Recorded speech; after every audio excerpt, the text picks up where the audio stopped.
بسم الله الرحمن الرحيم. الصلاة على الحبيب المصطفى. اخواني الاعزاء، اليوم يم الاخ امين الجاف وشرح عن الاكس اتش دي. تفضل ابو عمر. طبعا الاكس اتش دي فيديو خاص للاخ رحيم ابو علي. رحيم ابو علي. رحيم فقط هذا المنتوج بطلب خاص من الاعضاء اللي عندك. وكم شخص خابرني قال لي امين نريد خميره، بروتين، طاقه، قوه، ملطف امعاء، بكتيريا نافعه، نشاط، حماوه، يعني كل شيء وكلاشي.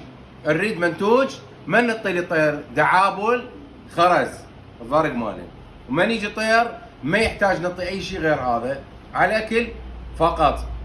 قلت لهم راح اسوي لكم منتوج رقم 1 على وجه الكره الارضيه، مواد 99 فارزه 99 امريكيه.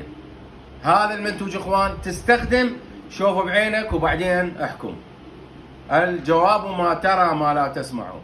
هذا اخوان عباره عن بكتيريا نافعه، ملطف امعاء، مكيف معوي، منشط، مقوي، معزز، طاقه، انرجي، قوه، حيويه. والله اللي يستخدمه بعدين يحكم. لا ما اريد احكي. بعد العلاجات يصير؟